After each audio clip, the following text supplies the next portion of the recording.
It began with silence. Not the kind that soothes, but the kind that stings. The kind that cuts through the air like a blade. Sharp, heavy, and humiliating. Prince Harry stood there on the grand stage of New York's Cipriani Wall Street Ballroom, under the blinding chandelier light, waiting for something that never came: applause. Cameras flashed. Glasses clinked in the background. But not a single hand met another in celebration. The Duke of Sussex, a man born into the roar of royal adoration, was met instead with a room full of indifference. For a moment, you could almost see it, the flicker of confusion in his eyes, the quick, desperate glance toward Meghan, the forced smile that trembled on his lips. What went wrong? How did the night that was supposed to cement their place as global humanitarians turn into one of the most uncomfortable moments of their public lives? Before we continue, please hit the like button, subscribe to the channel, and turn on the notification bell for updates. Let's rewind. The third annual World Mental Health Day Gala was supposed to be their big comeback. A glittering evening packed with New York's social elite, Hollywood donors, and media executives, all ready to toast the so-called humanitarians of the year. Harry and Meghan arrived in style, stepping out of their sleek black SUV with that practiced grace they perfected over years of walking red carpets. Meghan, in a flawless white column gown that shimmered under the camera lights, and Harry, in a crisp black tuxedo, hand in hand, exuding confidence. It was supposed to be perfect, but there was something off from the very start. You could feel it in the atmosphere. Polite smiles, faint claps, murmured greetings. The energy wasn't electric. It was stiff, controlled, like the room had decided to wait and see what kind of performance the Sussexes would deliver this time. When Harry and Meghan took their seats, all eyes were on them. The MC's voice filled the hall, introducing the royal couple's contribution to mental health advocacy and compassionate global leadership. The words sounded grand, polished, but the tone in the room didn't match the script. Guests exchanged glances. Phones were discreetly lifted. People were recording, not cheering. Then came the moment. Their names were called. Prince Harry and Meghan Markle, Humanitarians of the Year. They stood, hands clasped, smiling for the cameras, walking toward the stage where the Crystal Awards waited under the spotlight. Meghan gave her signature wave. Harry straightened his tie. But instead of thunderous applause, there was hesitation. A few people clapped, out of politeness, perhaps, but most didn't. The sound never swelled. It never caught momentum. It died as quickly as it began. And that was when you could see it in Harry's expression, that flash of realization. The crowd wasn't with him. Have you ever been in a room where you could feel people watching, but not supporting you? Where every movement feels judged, every breath amplified. That's the pressure Harry felt in that instant. A man used to adoration, suddenly facing apathy. He took the microphone, cleared his throat, forced a grin. "Thank you," he began. His voice echoed slightly, bouncing off the marble pillars. Meghan smiled beside him, poised, graceful, clutching the edge of her dress. Cameras zoomed in. Reporters leaned forward. Harry started to speak about the importance of mental health, about compassion, about using privilege for purpose. The words were good, maybe even noble, but something about them fell flat. It wasn't what he said, it was how he said it. His tone carried the weight of someone who didn't quite believe what he was saying anymore. The crowd remained motionless. No laughter at his jokes. No applause at his points. Just silence and the occasional shifting of chairs. Meghan, sensing the tension, tried to inject energy. She nodded exaggeratedly at his sentences, laughed a little too loudly when he smiled, even reached for his arm in a gesture that screamed, "We've got this." But they didn't. This wasn't the reception they'd imagined when their publicist pitched the appearance weeks earlier. The plan had been simple: reclaim the narrative. Show the world that Harry and Meghan weren't bitter ex-royals. They were modern changemakers. The gala was supposed to be their redemption stage. Instead, it became a mirror reflecting the growing disconnection between their image and the audience they were trying to reach. But why now? Why this coldness? Let's take a step back. The last few months hadn't been kind to the Sussexes. The Spotify deal had imploded, with executives publicly calling them grifters. Their Netflix projects were under scrutiny. Public sympathy was fading. And the British media? Ruthless as ever. Even in America, their supposed sanctuary, late-night hosts had started turning their activism into punchlines. The couple's carefully built brand of royal rebels turned global do-gooders was cracking. And in that ballroom, it showed. The room wasn't filled with loyal fans. It was filled with professionals, philanthropists, journalists, power players, people who value authenticity over optics. The kind of audience that can smell insincerity before the first sentence ends. Harry continued, trying to steady his voice. When we speak about mental health, we speak about humanity, he said. But his eyes darted toward Meghan again. She gave a smile, but her jaw was tight. She knew. He knew. The silence was no longer polite. It was a statement. The irony? This was the same city where they'd once been welcomed like Hollywood royalty. The same press that once celebrated their courage now photographed their discomfort. The narrative had turned on them, and they could feel it, live in real time. When Harry wrapped up his speech, there was a small, scattered applause. Forced, uneven, quickly fading. Meghan stepped up, offering her thanks, her signature mix of empathy and eloquence. She spoke of kindness, of resilience, of the human spirit. It should have been moving, but the emotional connection just wasn't there. The words, though poetic, felt rehearsed. Too perfect, too controlled. And then came the moment that sealed the night's awkward legacy. As the music played and they stepped off stage, the cameras caught a split-second glance between them, Meghan whispering something, Harry's smile faltering. No one knows exactly what she said, but the tension was palpable. Behind them, conversations resumed. Waiters moved through the crowd again. The show went on, as if nothing had happened. But something had. That silence wasn't just about that one speech. It was symbolic. The culmination of years of overexposure, of broken trust, of stories that the public had stopped believing. The applause didn't die because the audience hated them. It died because they'd stopped caring.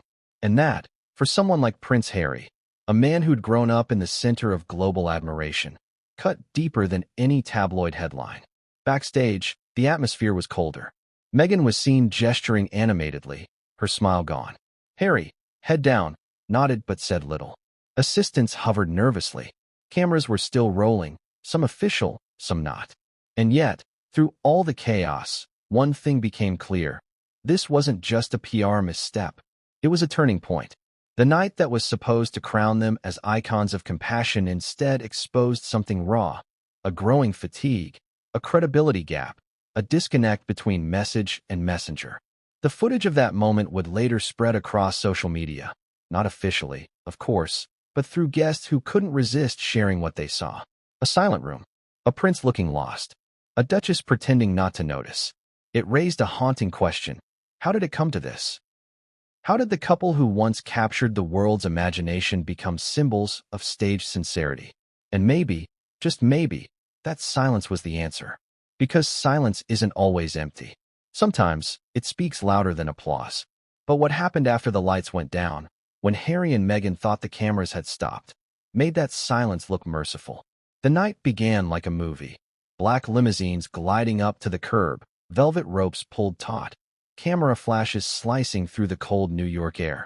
This wasn't just another awards event. This was supposed to be the moment. Prince Harry and Meghan Markle's grand reintroduction to the world. A moment to remind the elite circles of New York, Hollywood, and beyond that the Sussexes were not the controversial couple tabloids painted them to be, but visionaries, humanitarians, pioneers of compassion. But fate had other plans. Have you ever felt the temperature in a room shift before anyone says a word? That was the energy at the Cipriani ballroom that night. It was glamorous, yes, gold pillars, chandeliers dripping light like champagne, tables lined with crystal glasses and white roses. But beneath the polished elegance, there was tension. Quiet, unspoken, electric tension. Guests whispered in clusters, their eyes darting to the entrance every few seconds. They're late, someone murmured. Fashionably, another replied with a smirk. The air smelled faintly of perfume, champagne, and curiosity. Then, the flashbulbs exploded. The doors opened, and there they were, Meghan and Harry. Meghan, radiant in a sleek white gown that hugged her silhouette, every inch of her exuding control. Her hair was pulled back in a perfect bun, diamonds glinting on her ears. Harry walked beside her in a tailored black tuxedo, his posture sharp, but his expression uneasy. They smiled for the cameras, hand in hand, a carefully choreographed image of unity. The MC's voice boomed over the speakers. Please welcome their Royal Highnesses, the Duke and Duchess of Sussex. But the reaction wasn't what they'd hoped. There was polite applause, brief, hesitant, obligatory, the kind that feels more like a formality than admiration. And in that split second, something cracked in the illusion. Harry's smile tightened. Meghan's gaze flickered, scanning the crowd, looking for someone, anyone, clapping with genuine enthusiasm. None were. They took their seats at the front, cameras still clicking, their every movement under scrutiny. The evening's theme was mental health, a cause both had spoken about passionately for years. But tonight, the conversation wasn't about compassion. It was about perception. Because in that room were the people who shaped narratives, journalists, media executives, donors, and celebrities who'd once hailed the couple as modern-day revolutionaries. But now, many saw them as something else, opportunists, out of touch, overexposed. Still, they tried to hold the room. When the program began, the announcer listed their achievements, the foundation's work, their advocacy, their global initiatives. Yet the applause stayed mild. A few polite claps, scattered laughs at rehearsed jokes. The energy never lifted. Harry and Meghan exchanged quiet words, trying to project calm, but the tension was obvious. Meghan adjusted her gown, plastered on a smile. Harry rubbed his palms together. He looked anxious, restless, like he was aware of the eyes watching, not with admiration, but with quiet judgment. As the evening continued, they made their rounds, greeting guests. Meghan's charm flickered in and out, one moment engaging, the next distracted. Harry followed close behind, smiling mechanically, nodding through introductions. A few attendees took selfies, but the enthusiasm was muted. Something had changed. The same people who once lined up to take photos with them now approached with caution, polite smiles. Yes, but eyes full of calculation. Everyone seemed to be asking the same question silently. Are they still worth associating with? By the time dinner was served, the whispers had started. Some guests leaned across their tables, murmuring about the Spotify fiasco, the Netflix deal drama, the rumors of staff turnover. One producer was overheard saying, "They've become unpredictable."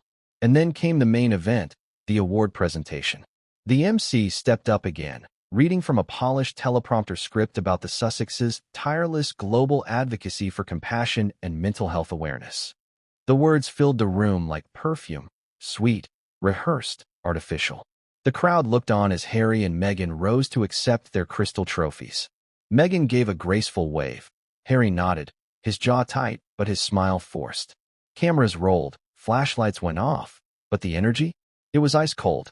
The applause that followed lasted mere seconds. Then silence. The kind of silence that eats at your confidence. The kind that makes your heart pound in your ears. Harry adjusted his tie and stepped to the microphone. He paused, looking out at the crowd.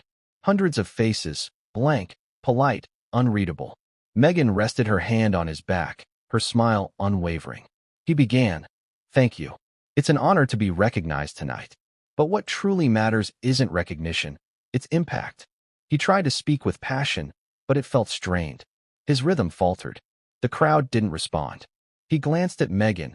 She nodded, encouragingly, but her eyes betrayed concern. Harry pressed on. Mental health is not a privilege. It's a human right, and it's something we all must protect, for ourselves and for one another. A few nods in the audience. A cough somewhere in the back. But no applause. He tried humor next. As someone who's had a few, shall we say, tough conversations with the press, I know how important a clear mind can be. Nothing. Not a laugh. Not even a smirk. And in that moment, the silence became unbearable. It stretched out like an eternity.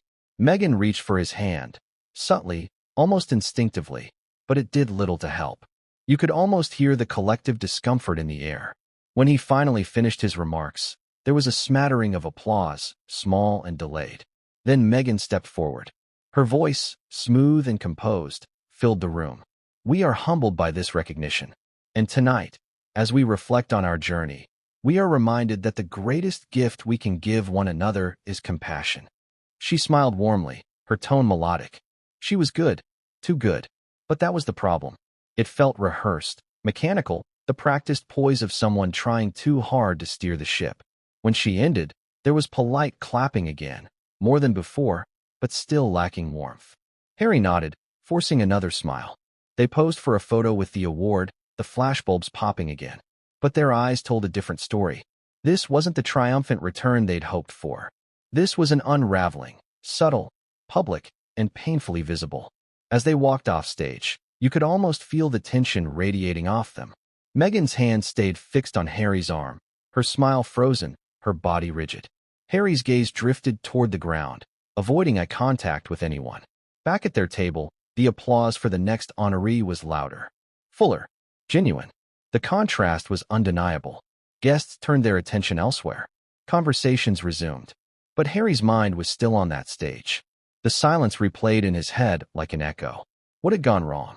The speeches were polished. The appearance was calculated. The optics were perfect. But maybe that was the problem. It was all too polished, too calculated, too perfect. And perfection, in this era, doesn't inspire, it alienates. For a couple who built their brand on authenticity, this night revealed how far they'd drifted from it. As they left the venue hours later, paparazzi waiting outside, Harry's expression was distant. Meghan smiled for the cameras, her PR training in full force. But behind that smile was something else: frustration, disappointment, maybe even fear. They had come for applause and validation.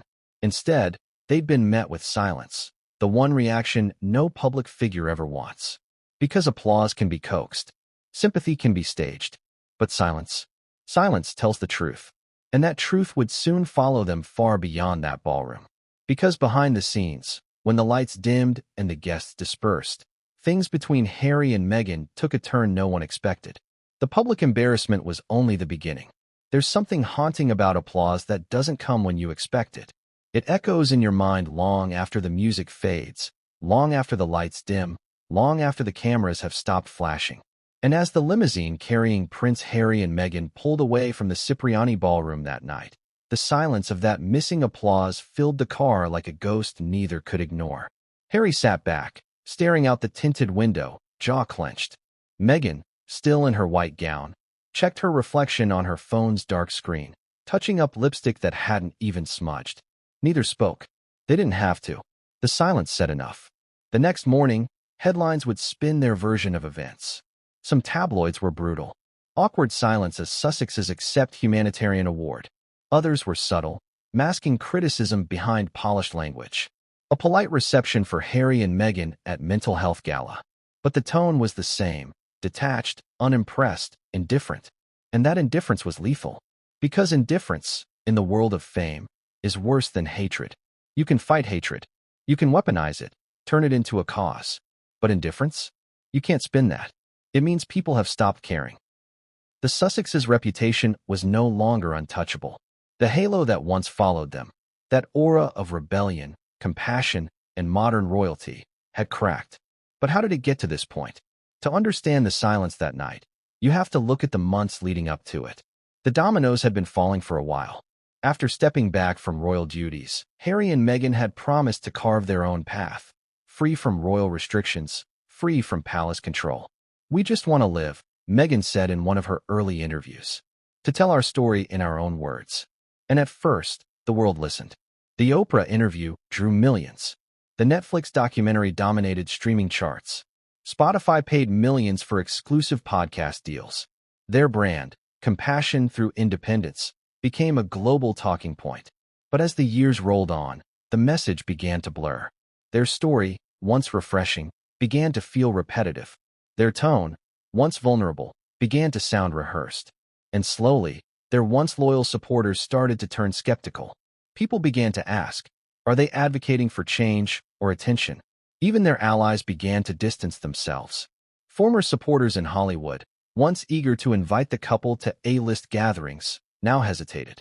One PR insider whispered to the press, they overexposed their brand. The mystique is gone. Then came the Spotify scandal. A senior executive from the streaming giant publicly labeled them grifters after their multi-million-dollar contract collapsed. That single word, grifters, spread like wildfire. It stuck to their name like glue. Every story afterward carried its shadow. Next came whispers from inside their own team, staff resignations, burnout, rumors of control issues. Meghan's reputation as a perfectionist began morphing into that of a difficult boss. Insiders claimed every project was about her narrative, that Harry barely spoke in meetings, that their foundation was all optics, no action. To make matters worse, the Netflix deal that was supposed to redefine their legacy turned into another public test. Critics said it was overly polished, self-indulgent. They're not telling their story, one reviewer wrote. They're selling it. And audiences could tell. So when Harry and Meghan stepped onto that New York stage, they weren't walking into admiration. They were walking into judgment.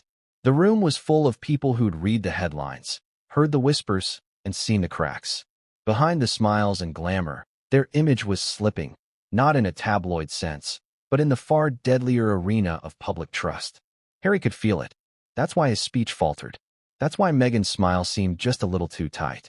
They weren't performing for applause that night. They were performing to prove that applause still existed for them at all. And yet, even as their credibility trembled, they couldn't stop doubling down. Because image, for them, wasn't just currency. It was survival. In Hollywood and the global elite circuit, your value depends on relevance. When you're no longer the story, you become the footnote. And the Sussexes, for the first time since leaving the palace, were teetering on the edge of irrelevance. The irony is painful. They left the royal family to escape control, yet they'd become slaves to the very machine they wanted to dismantle. They built their independence on media deals, and were now trapped by media expectations. And somewhere along the way, the line between authenticity and performance blurred completely. Meghan, once admired for her emotional honesty, was now accused of manipulation. Her polished demeanor, her way of always knowing where the camera was, became ammunition for critics who called her calculated. Harry, once the relatable prince, had become the cautionary tale. Once the cheeky soldier who'd walked behind his mother's coffin with quiet courage, he was now seen as fragile, reactive, lost. Even within royal circles, the whispers grew crueler. He's no longer Harry, one palace aide reportedly said. He's Meghan's echo. The world that once cheered their rebellion now questioned their sincerity. And the New York Gala, that moment of silence, became the physical manifestation of all those doubts. But here's where it gets darker. According to guests who attended that night, some noticed the tension before the speech even began. One journalist described the room as cold toward them, like everyone was waiting for a misstep. Another source said they seemed disconnected. Meghan was in PR mode, and Harry looked like he didn't want to be there. Those who were seated near the couple described an uncomfortable dynamic.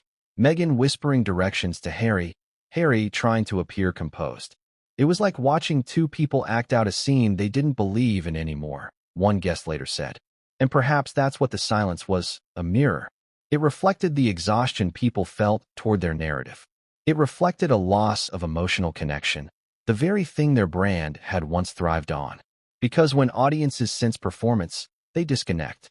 And when compassion feels commercialized, empathy evaporates. That's what made that ballroom so chilling. It wasn't hatred. It wasn't outrage.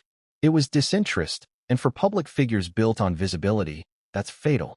After the gala, insiders say Meghan immediately contacted her PR team.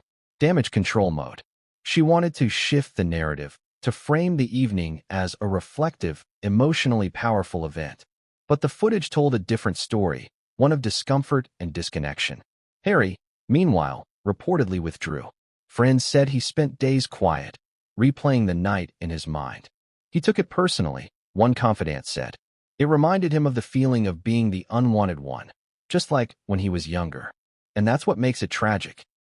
Beneath the layers of controversy, there's a man still haunted by rejection, a prince still trying to find a room that will clap for him. But this time, even Meghan couldn't fix it. Because no amount of press releases or curated photos can replace the warmth of genuine applause.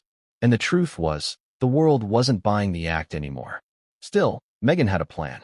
She always did. She believed the narrative could be turned around, that with the right optics, the right spin, the right moment, they could reclaim sympathy. And so, even as their reputation wavered, she began to plan their next appearance. Another speech, another stage, another chance to prove the world wrong. But what Meghan didn't realize was that the cracks were no longer in their reputation. they were in their relationship. Because the silence of that night didn't just expose how the public saw them, it exposed how they saw each other. And when the next spotlight hit, those fractures would become impossible to hide. But before that breaking point, one single event would make the world see just how fragile the foundation beneath the Sussexes really was. And it started with the speech that fell flat. It was supposed to be Harry's big moment. A night of validation, redemption, and recognition, not for his titles, but for his voice. After months of criticism, after endless headlines calling him lost and irrelevant, this speech was meant to prove them wrong. The world would see him not as the runaway prince, but as the redefined man, the humanitarian, the advocate, the leader. But that's not what happened. It began with a deep breath. Harry stepped forward, adjusted the microphone, and smiled out at the crowd. Or at least, he tried to. The bright lights obscured most of the faces, but he could see the faint outlines. Arms crossed, heads tilted, eyes glancing at phones. It wasn't hostility, it was worse. Disinterest. He started with gratitude. Thank you for this honor. It means more than I can say. His voice was calm, rehearsed, but you could hear it. That tiny quiver buried beneath his tone. He paused for applause that never came. Silence. He pressed on. When we talk about mental health, we're talking about something universal. Something that affects all of us, no matter our background, our status, or our story. Another pause. Still nothing. He glanced toward Megan. She nodded, smiling tightly. It was meant to reassure him. It didn't. The rhythm faltered. His voice tightened. The once charismatic prince, the soldier who'd spoken before veterans, school children, and heads of state, suddenly seemed smaller on that stage. Why? Because confidence can't survive silence. You could see the shift in his posture. Shoulders drooped slightly. His left hand gripped the podium just a little too hard. His gaze darted between the teleprompter and the crowd, searching for a spark, some sign that they were with him. But the room stayed cold. He tried to recover. In my own journey, I've learned that healing isn't linear. It's messy. It's uncomfortable. It's brave. His tone softened. He leaned in. This was the vulnerable Harry, the one who'd once moved audiences to tears. But that night, it didn't land. Because the room didn't believe him. To them, it wasn't a man sharing his pain. It was a celebrity delivering a script. And perhaps that was the real tragedy of the evening. That authenticity, his greatest strength, had become performance. A few guests exchanged awkward glances. One journalist scribbled notes. Someone coughed near the back of the room. The clinking of a wine glass seemed louder than his voice. Megan shifted in her seat, crossing her legs, clasping her hands on her lap.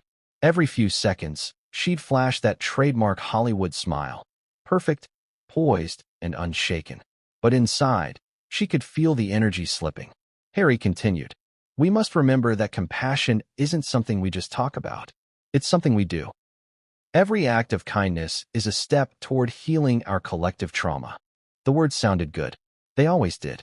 But they weren't new. It was the same phrasing from past speeches, recycled with minor tweaks. Even the audience, seasoned in the world of charity galas, recognized it. And recognition, when it comes too easily, breeds boredom. In the back corner, a woman whispered to her companion. It's the same speech he gave last year. Another nodded, uninterested. The irony was sharp. Harry was speaking about connection while losing it right before their eyes. Then came the moment that sealed it. He looked up, trying to inject passion. Mental health should never be a taboo. It's time we all stand together and say, enough. He raised his voice slightly at the last word, punctuating it for emphasis. It was meant to be a rallying cry. But instead of applause, a waiter dropped a tray. Glass shattered. Heads turned, not toward Harry, but toward the noise. It was a tiny accident. But in that instant, it became a metaphor. Because Harry had lost the room completely. He tried to laugh it off. I guess that's my cue, he joked half-heartedly. But no one laughed. Megan chuckled softly from her seat. That perfect, encouraging partner reaction. But the damage was done. What he didn't know was that the cameras caught everything. The tightening of his jaw. The way his hand trembled slightly as he turned a page of his notes. The faint sheen of sweat on his temple under the lights. It was all there. And within hours, those micro-expressions, those tiny, human moments of failure, would be dissected across social media. Harry looked tense. Was Megan embarrassed? Why did no one clap? The clips spread faster than the speech itself. Because that's how it works now. The spectacle outlives the message. After his speech ended, there was that same muted applause. The kind of half-hearted clapping you do when you feel sorry for someone. Harry stepped back. Meghan rose, gliding toward him. She placed her hand on his back, the gesture of solidarity, of control, and took the microphone. And just like that, the power shifted. Her tone was smoother. Her presence commanding. Tonight isn't about titles or recognition, she began, smiling softly. It's about remembering that every person deserves to be seen, to be heard, and to be valued.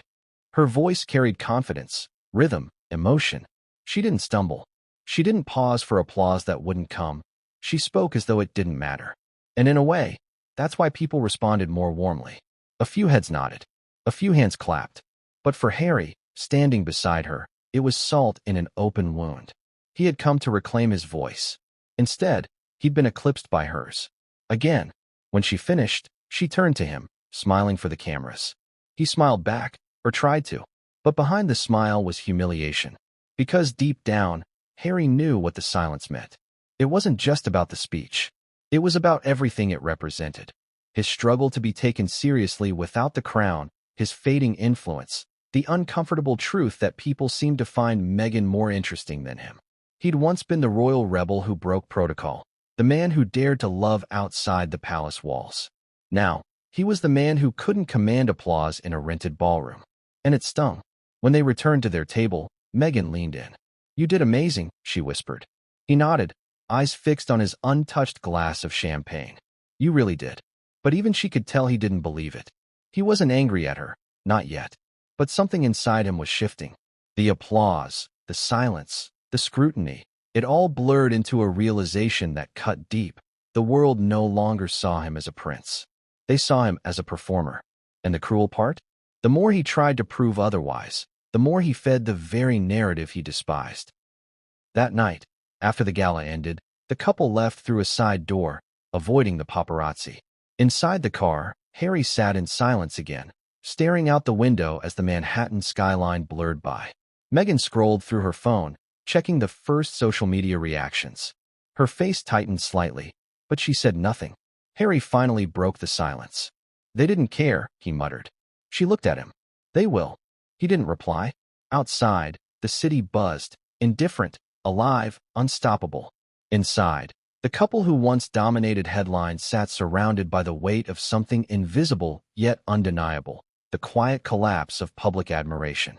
The night had exposed the truth. Their words, their image, their narrative, all of it was slipping.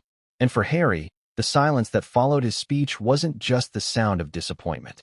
It was the sound of something breaking, his confidence, his purpose, maybe even his partnership. But he had no idea that the real storm hadn't even begun. Because what happened backstage, away from the cameras, would make that silent ballroom look merciful in comparison.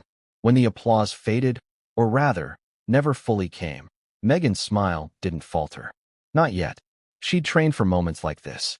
Years of red carpets, talk show appearances, and carefully curated interviews had made her a master of masking emotion behind poise.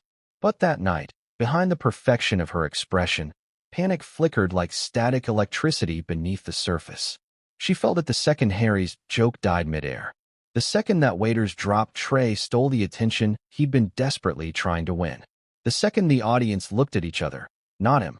And Meghan Markle knew, better than anyone, what silence meant. She'd felt it before. On sets when directors lost interest. In rooms where casting agents pretended not to notice her. In family gatherings where her words were dismissed before she'd even finished them. But this time, it was different. This time, the silence wasn't just hers to bear. It was shared.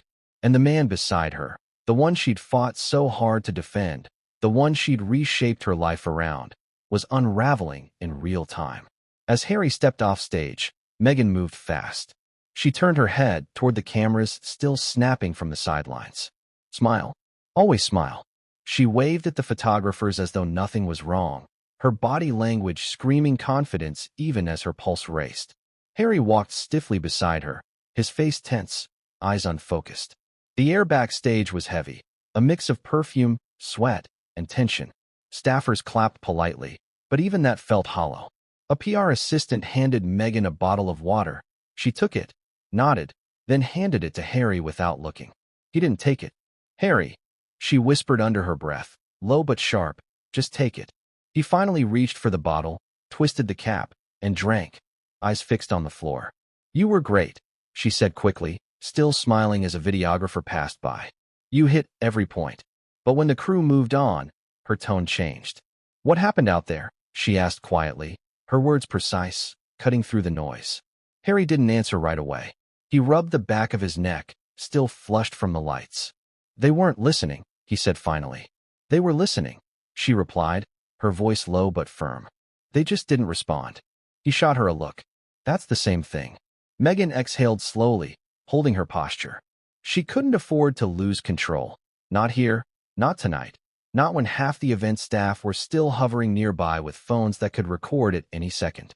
"Okay," she said, switching gears into what Harry called her crisis mode voice. Calm, measured, strategic. "We can manage this. The clips will look good online.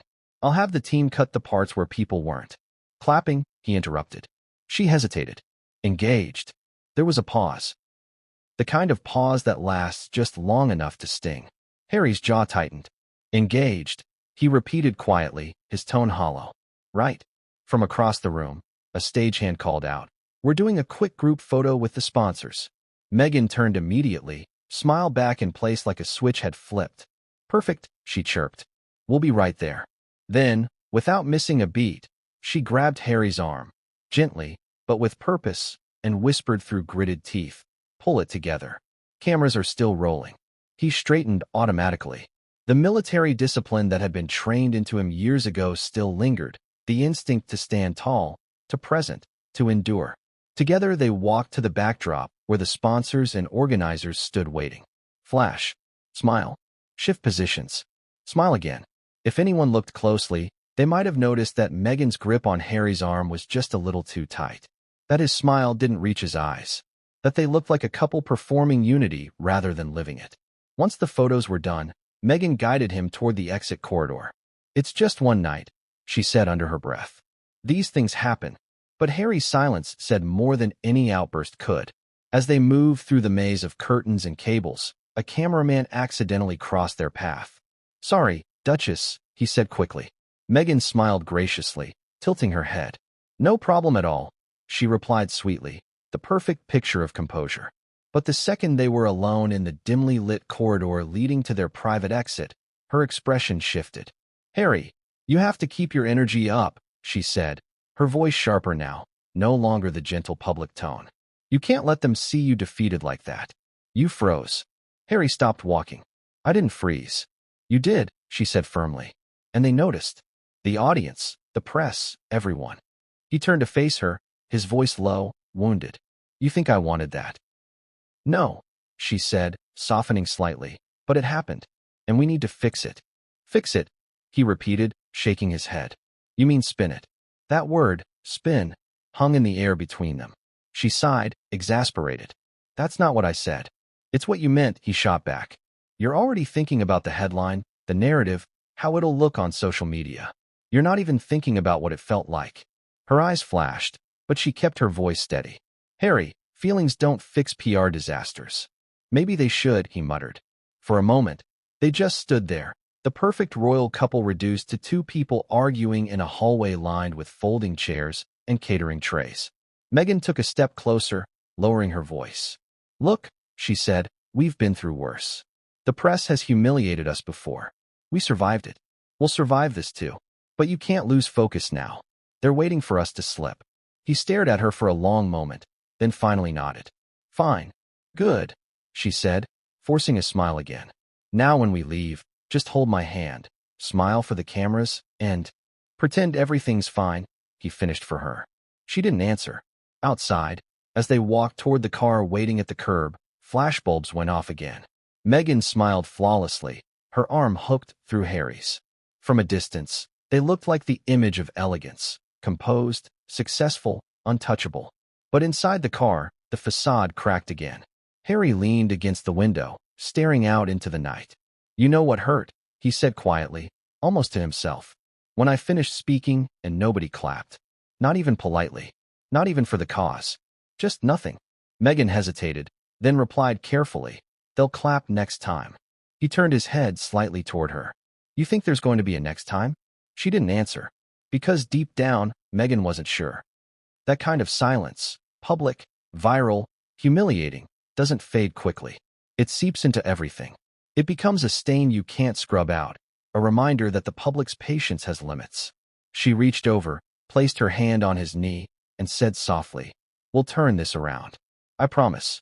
But as the car pulled away, the city lights reflecting off the window, Harry's reflection told a different story, one of exhaustion, resentment, and quiet disbelief. He'd always thought of her as the one who saved him from the cage of the palace. But in that moment, it felt like he'd simply traded one kind of performance for another. And though Megan kept her composure, her mind was racing. She was already crafting the next move, the follow-up interviews, the photos, the headlines. She wasn't going to let one awkward night define their legacy. Not if she could help it. But she didn't realize that someone backstage had caught everything. The tension, the whispers, the argument in the corridor. And that short clip, quietly uploaded a few days later, would explode across social media and turn one silent evening into a worldwide spectacle. Because what Megan thought she could control was about to spiral out of her hands completely. The crowd may have stayed quiet, but backstage, the silence didn't last long. The moment Harry and Meghan slipped behind the heavy black curtains, away from the polite faces and flashing lights, everything they'd been holding in, the tension, the embarrassment, the resentment, finally began to surface. At first, it was just an awkward stillness. Harry stood there, breathing heavily, his collar slightly loosened, face flushed from the heat of the stage lights and the weight of humiliation. Meghan hovered beside him, still clutching her award in one hand and her phone in the other, scanning it for notifications that hadn't come. A few staffers from the gala smiled nervously, murmuring "great speech" as they passed. Harry gave a quick nod, barely acknowledging them. Meghan, ever the professional, returned each compliment with a polished smile and a "thank you so much." Her voice sugar-sweet but brittle around the edges.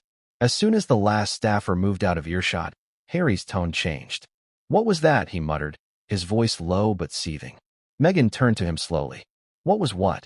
"That," he said, gesturing vaguely toward the stage. "That whole thing. The silence. The looks. He exhaled sharply, clenching his jaw. "They didn't even clap, Meghan." Her expression hardened slightly, but her tone stayed calm. "Harry, stop. It wasn't that bad. Not that bad." His voice rose. It was humiliating. Meghan's eyes flicked around the room, scanning for anyone within earshot. She stepped closer, her voice dropping into that precise, measured tone she always used in public. "Keep your voice down," she said firmly. "Why?" he snapped. "So we can pretend everything's perfect again?" "Because people can hear you," she hissed, glancing toward the open hallway. "We're not giving them more to talk about." Harry let out a bitter laugh, rubbing the back of his neck. "They're already talking, Meghan. Did you see their faces? They were bored out of their minds." Meghan rolled her eyes, the first real crack in her composure all night. "They were just distracted. These events are full of donors and social climbers. Half of them don't even listen to the speeches." Harry turned to face her fully. "You didn't look distracted." That caught her off guard. "Excuse me." "You were smiling," he said quietly, eyes narrowing. "You were clapping for me like I was a child at a school play. You knew, didn't you? You knew the room wasn't with us." Meghan stiffened. "I was supporting you." "No," he said, shaking his head. "You were performing." For a few seconds, the air between them felt like glass, thin, fragile, and ready to shatter. Then Meghan's tone shifted again, back to cold control. "This isn't about you versus me, Harry. It's about how we handle what happens next." "There you go again," he said, voice heavy with sarcasm. "Always about the next move, the next headline, the next strategy. What about just being honest for once?" Her eyes flashed. "You think honesty pays the bills? You think it gets Netflix to renew our contract? You think the world actually wants the truth? No, Harry, they want a story. And if we don't give them one, they'll write it for us." He fell silent. Her words hit too close to home. That was the problem. She wasn't entirely wrong. But before either could say more, a voice interrupted them. "Excuse me, could we get one quick backstage shot for the organizers?" A photographer stood a few feet away, smiling nervously, camera in hand. Megan turned instantly, the transformation almost startling.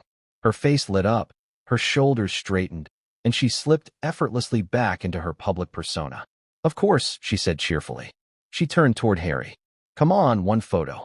He hesitated. "Harry," she said softly through gritted teeth, "now." He stepped beside her, forcing a smile as the camera clicked. "Perfect, thank you both," the photographer said, retreating quickly. As soon as he was gone, Harry's face dropped again. "You never turn it off, do you?" Megan's smile faded. "That's what keeps us in control." Harry shook his head. "It's what's killing us." There was another pause, longer this time, heavier. The sound of distant laughter and clinking glasses from the ballroom filtered through the curtains. For a couple who'd built their entire brand on being authentic, it was painfully ironic how much of their lives now felt scripted.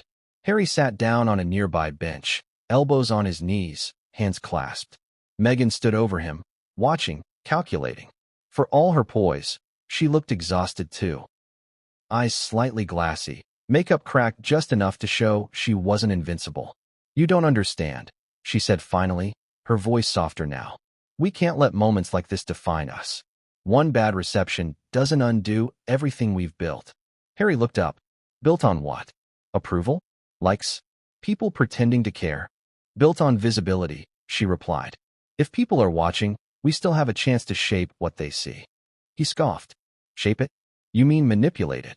She folded her arms. "You think the royal family didn't manipulate things? You think your father, your brother, they don't have entire teams rewriting their image every week? The only difference is we're honest about doing it." But the truth was, even she wasn't fully convinced. Her confidence had cracks now. She'd seen the crowd's reaction. She'd heard the faint murmurs, the quiet disinterest. The idea that people had stopped caring terrified her more than the hate ever did. Hate she could fight. Indifference? That was fatal. Harry rubbed his face with both hands, muttering, "I just wanted it to mean something." She sighed. "It does mean something, just not in the way you expected." He looked up, confused. Megan hesitated, and for a moment, the mask slipped again. "You think this is about speeches or awards or applause. But this is about power, Harry.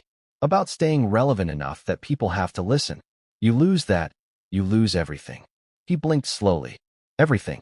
She didn't answer. A few minutes later, one of the event coordinators knocked softly on the door. "We're clearing the floor, Your Highnesses. The car's ready when you are." "Thank you," Megan said smoothly. The door closed again. Harry stood. "Let's just go," he muttered. As they walked toward the exit, Megan glanced down at her phone. Dozens of notifications now. Photos, press alerts, mentions. The first wave of coverage had already begun. But one video thumbnail caught her eye. A short clip, shaky but clear enough to see Harry's frozen smile and her hand gripping his arm during the speech. Captioned, "Awkward moment. The Sussexes face silent crowd in New York." She quickly turned the screen off before Harry could see it. But she knew what it meant. Someone from backstage, maybe a staffer, maybe a guest, had recorded them. The footage was already spreading. Her pulse quickened. Because no matter how polished their exit looked, the real story, the one they couldn't control, was already slipping into the world. And what that footage revealed next would ignite a storm far greater than a few seconds of awkward silence. No one in that ballroom could have predicted it, that a 30-second clip, filmed on a shaky phone, would spread faster than any speech or award ever could. But by the next morning, it was everywhere. It started small. A grainy video uploaded anonymously to social media, captioned simply, "You won't believe what happened after Meghan and Harry's speech." It showed just enough, the awkward silence after Harry's closing line, Meghan's forced clapping, the polite, almost pitying applause from a few scattered tables. The crowd's expressions said the rest. Blank. Disinterested. Unmoved. Within an hour, it had been reposted hundreds of times. By the end of the day, millions had watched it. And the comments section was merciless. "Yikes, that was painful. Not one person clapping? That's rough. Feels like their magic's gone. I'm embarrassed for them." Even worse, the clip didn't end on stage. Whoever filmed it had kept recording, capturing Harry and Meghan stepping behind the curtain, their smiles vanishing instantly. You could hear Harry mutter something, too muffled to make out clearly, followed by Megan's voice, sharp, distinct. "Just smile, Harry." Those 3 words exploded across the internet. Just smile, Harry. It became a meme, a slogan, a symbol. People mocked it, remixed it, used it to caption photos of fake smiles and staged moments. For the first time, the world saw, not the polished Sussex brand, not the documentary edit or the royal facade, but something raw, unfiltered, human. And cruelly, it wasn't the kind of humanity they wanted to show. By the time Meghan's PR team found the video, it had already crossed continents. It was on Twitter, TikTok, Instagram Reels, Reddit. Even major news outlets picked it up. Entertainment Tonight replayed it under the headline, "Tense moment for the Sussexes at NYC Gala." The Daily Mail was harsher. Meghan's smile, Harry order captured in viral video after awkward silence. Damage control began immediately.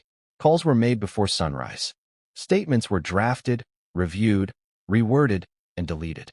The Archwell team wanted to downplay the moment, to call it a misinterpretation of a private exchange. But Meghan wasn't convinced. She'd been through media storms before. She knew this wasn't going away quietly. At 8 a.m., Meghan sat in her home office, phone in one hand, coffee untouched on her desk. Her reflection glowed faintly in the laptop screen as she replayed the video. Again and again, Harry appeared in the doorway. His eyes were tired, red-rimmed, his hair uncombed. "It's everywhere, isn't it?" he asked quietly. She didn't answer. He walked closer. "Just say it." Meghan sighed, setting the laptop aside. "Yes, it's everywhere." He nodded slowly. "I figured." He sat down across from her, hands clasped, staring at the floor. "You can stop it, right? Get it taken down." Meghan hesitated. "We can try, but once something like this is out." Harry looked up. "So that's it. We just let the whole world watch us fall apart in HD." "Don't be dramatic," she snapped, too quickly, too coldly. Then she softened her tone. "Harry, it's not the end of the world. People have short attention spans. Something else will go viral by tomorrow." But she knew she was lying, to him and to herself. Because this wasn't just a moment. It was a shift. For years, they'd carefully controlled their story. Every documentary, every interview, every speech was framed to reinforce their narrative. The couple who broke free, who stood for compassion and truth. But this footage? It told a different story entirely. One they couldn't edit, couldn't filter, couldn't rewrite. It showed a couple out of sync. A husband disillusioned. A wife in control. The public didn't see victims anymore. They saw actors. And it didn't help that the media devoured the moment like sharks scenting blood. Talk shows played the clip on loop, each host giving their take. Some mocked, others pitted.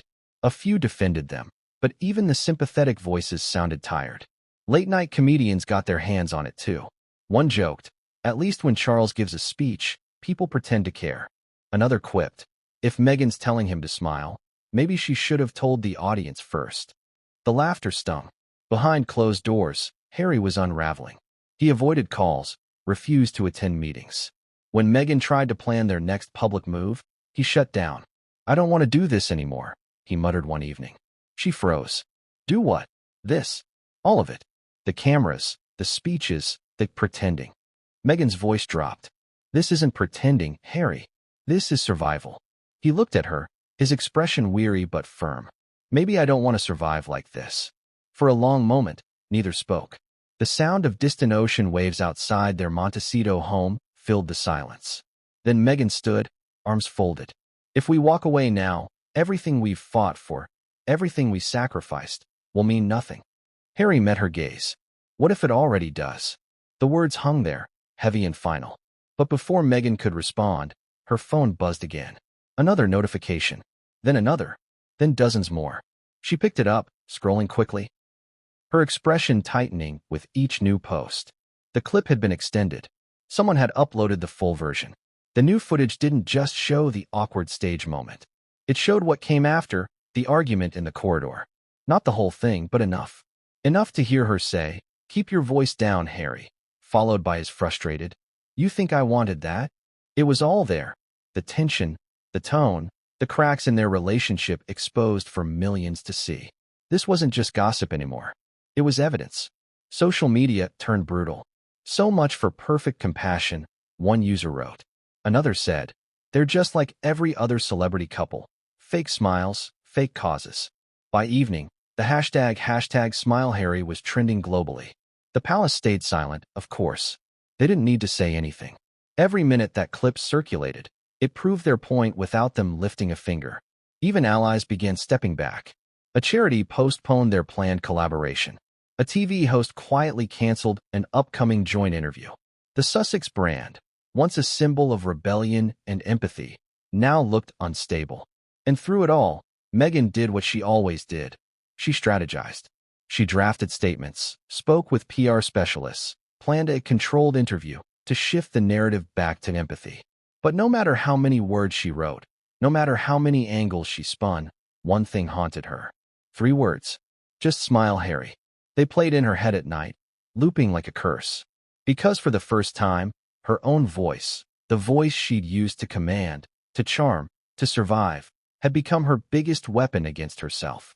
Harry, meanwhile, withdrew further. Friends said he started spending long hours walking their property alone. He stopped checking his phone. He didn't want to see it. The comments, the clips, the world laughing. The irony was cruel. They'd once fought so hard for control over their story. Now the story controlled them. But the worst part? The leak hadn't come from the press. It hadn't come from the gala organizers. It came from someone much closer. Someone they trusted. And when Meghan discovered who it was, the fallout would turn the scandal into full-blown war. Because the betrayal wasn't from an enemy. It was from one of their own. It always starts with whispers. One person venting frustration behind closed doors. Another sharing a private message with someone who promises to keep it between us. But in the world of power couples and celebrity empires, whispers spread faster than truth. And once they start, they never really stop. That's what was happening inside the Sussex household in Montecito. The perfect facade, the smiling photos, the glowing statements, the speeches about compassion, hidden operation built on exhaustion and fear. The viral smile, Harry, clip hadn't just embarrassed them publicly. It had detonated something internally. For years, their staff had learned to walk on eggshells. Everything mattered. Tone, timing, posture, phrasing. Even email greetings had to be aligned with the brand voice. Archewell wasn't just a company. It was a reflection of Meghan and Harry's identity. And when that identity cracked, the people holding it up began to crumble too. A week after the footage leak, tensions at Archewell reached a breaking point. Meetings became strained. Schedules shifted at the last minute. Staffers whispered about damage control burnout. No one knew who to trust. Every phone felt like a potential recording device. Every conversation came with a risk. One employee, a communications assistant named Laura, finally broke down in a group chat. "We can't keep doing this," she wrote. "Every time something goes wrong, it's our fault. But when something goes right, it's theirs. I'm done being the scapegoat." She didn't know that message would later be screenshotted and sent directly to Meghan. And that was the moment the quiet revolt began. Inside the office, Meghan's frustration was boiling. Her staff's loyalty, once unwavering, was slipping. "We can't afford leaks," she said during one tense morning meeting. "Every person in this room is responsible for keeping our image intact." Harry sat beside her, but said nothing. He looked uncomfortable, his eyes fixed on the table. Meghan continued, "We have an opportunity to rise above this. But if anyone here believes they can undermine that..." She stopped mid-sentence, her gaze sweeping the room. Her tone softened, but only slightly. "I'll know." No one moved. No one spoke. The silence was suffocating. When the meeting ended, staffers shuffled out like ghosts. Outside the conference room, you could almost hear their collective exhale. One muttered, "We're not working for a company. We're working for a crisis." The next day, 2 resignations landed in Meghan's inbox. Both polite, professional, but unmistakably final. "I've learned a lot here," one email read, "but I need to prioritize my well-being." Well-being. The irony of that word wasn't lost on anyone. It wasn't just burnout. It was fear. Staff members began to suspect that someone among them had leaked the video, that Meghan and Harry were quietly conducting an internal investigation. Paranoia seeped into everything. At one point, a junior assistant noticed Meghan's head of PR scrolling through employees' Instagram accounts during lunch, muttering, "She follows 2 reporters. Interesting." Meanwhile, Harry withdrew further from the day-to-day operations. The scandal had humiliated him, yes, but what followed humiliated him even more, realizing that the people around him, the ones he thought were there to protect him, were losing faith. During one conversation with a friend, he reportedly confessed, "They don't believe in us anymore. I can feel it. Even Megan's team looks at me differently." The friend asked, "Differently how?" Harry hesitated, "Like I'm not the story anymore." And that was the heart of it. The unspoken tension that had been building since the gala wasn't just between them and the public. It was between them and their own people.